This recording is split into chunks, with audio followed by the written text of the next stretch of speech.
The term deep work was coined by Cal Newport, a computer science professor and best-selling author. Clearly, someone with high levels of focus, in his book, Deep Work. In the book, he highlights two different working methods, deep work and shallow work. Shallow work consists of tasks that take up the majority of our time and energy.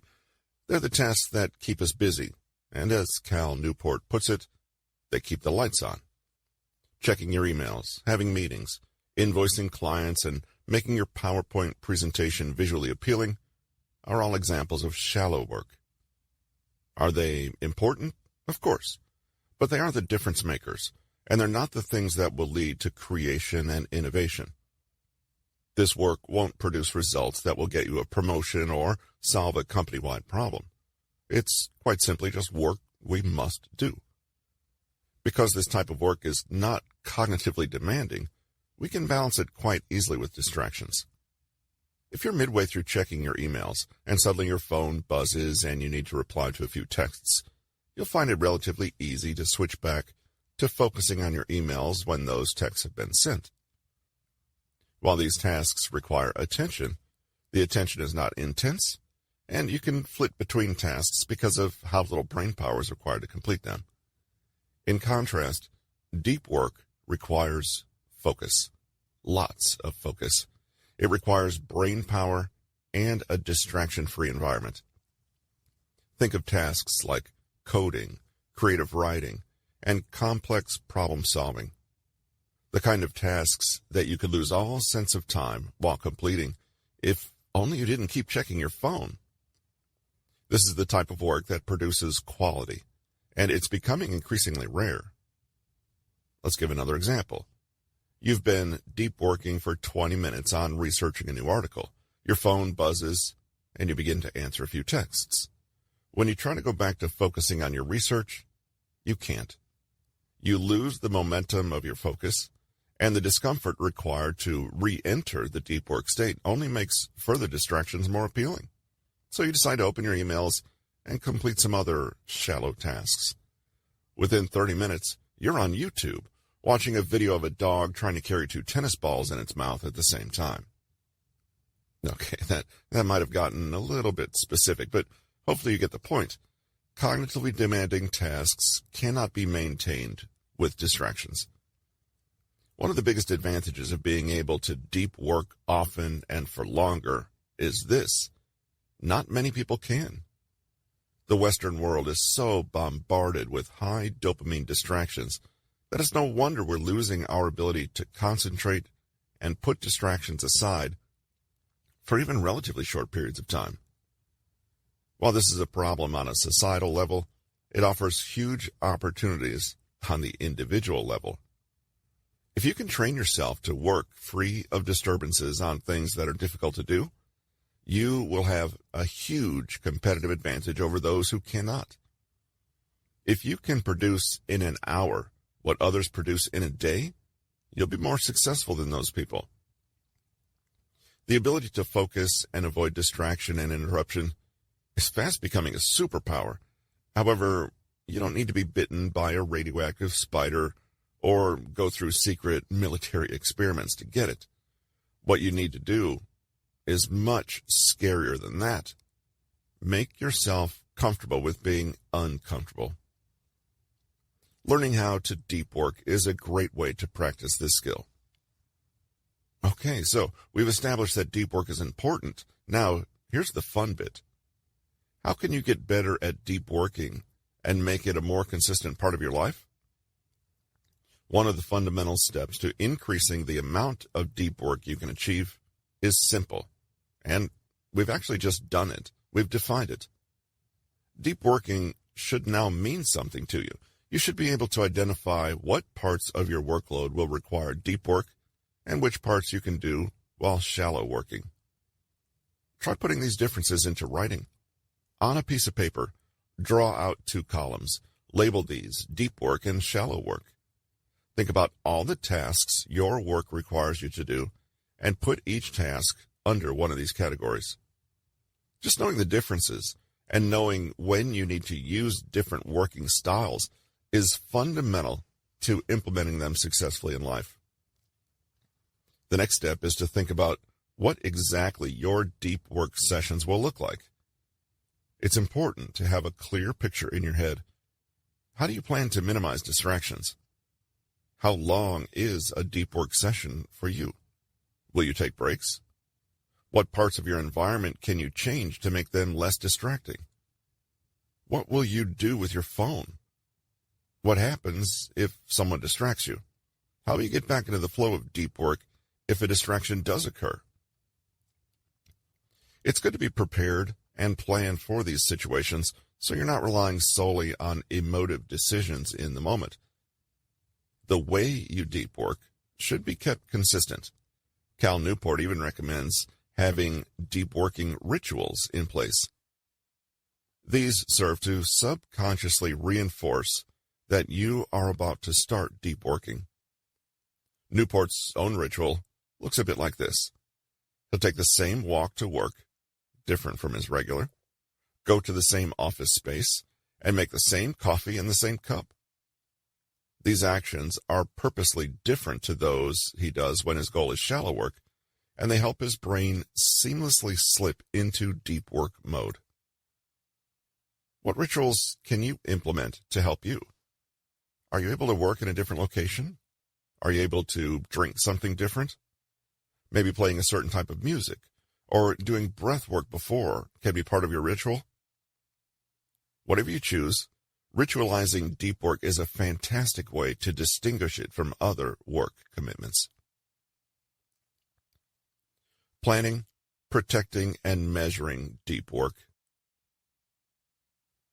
A key aspect of introducing more deep work into your life is planning, protecting, and measuring it. Failure to plan the times when you will deep work will, for most people, lead to the deep work session being skipped or not fully utilized. The deep work to shallow work ratio and the deep work philosophies, both mentioned below, are great ways to begin this planning process. Once you've planned your deep working time, it is vital to protect it. Treat your scheduled deep working sessions as you would a meeting or other commitment. A great way to achieve this is by blocking that time off in your calendar. Decide when you want to start deep work and when you want to finish, and most importantly, do not allow yourself to skip it. Planning your time is making a commitment to yourself. Make sure you uphold that commitment. If someone suggests a call during your deep work time, you can't. You're busy. You have a commitment. Many people will see the time they blocked off for personal commitments as amendable. Do not be one of those people. Respect your new deep working habit the same way you would respect a meeting with an important client or boss. By properly planning and protecting your deep work sessions, you should be able to adequately measure the time spent deep working. These measurements will prove useful when assessing your own productivity and workload, as you'll be able to see what ratio of quality, high-focus work produces what results. If you have blocked off time in your calendar and protected that time, you can easily look back and know exactly how much deep work you were able to achieve.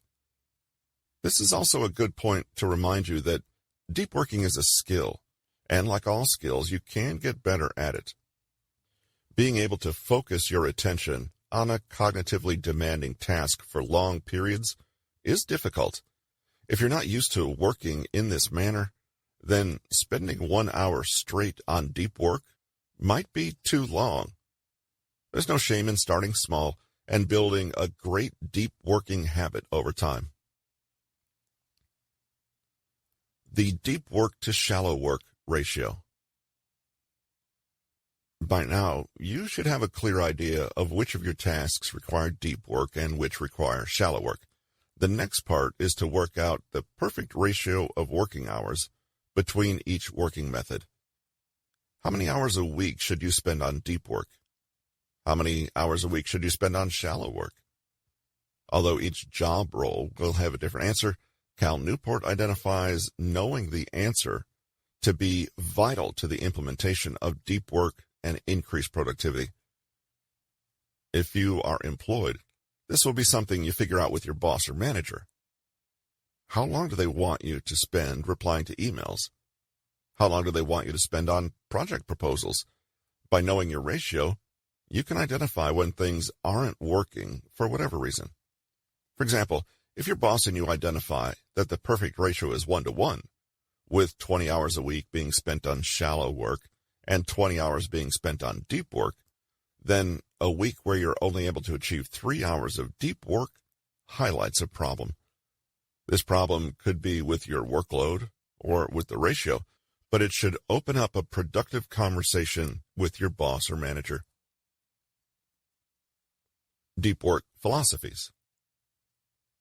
If you are self-employed or working on a passion project, Newport suggests that one of the best ways to achieve greater levels of deep working is to have a deep working philosophy.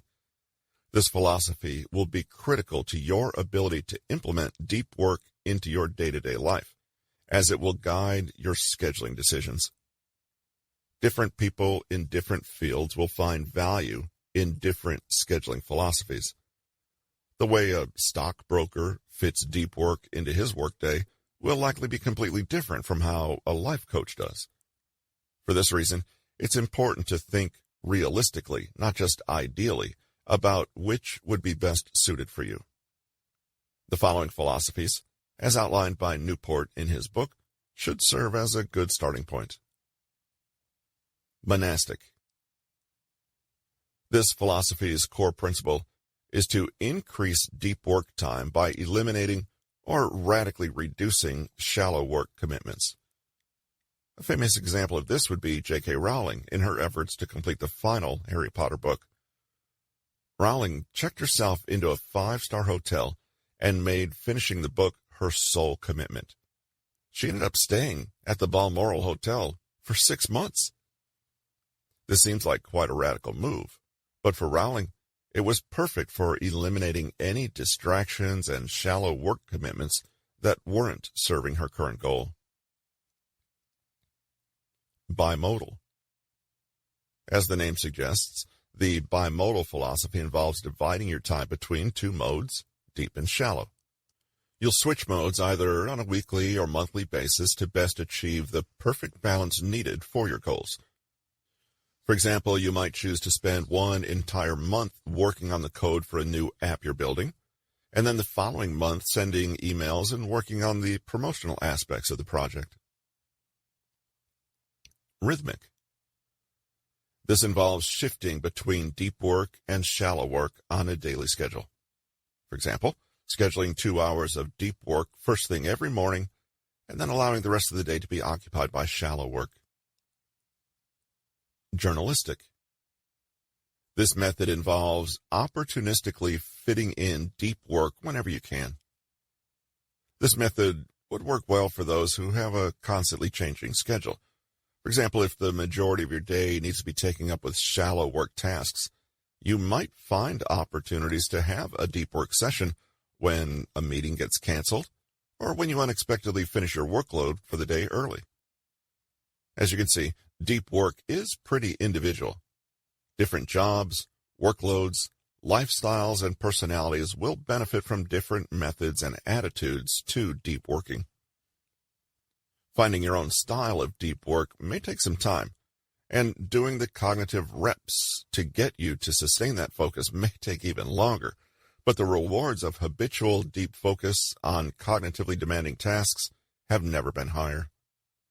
While the convenience of mobile phones and social media continue to make sustained attention rare, there has never been a better time to take control of your focus and harness it for your own plan.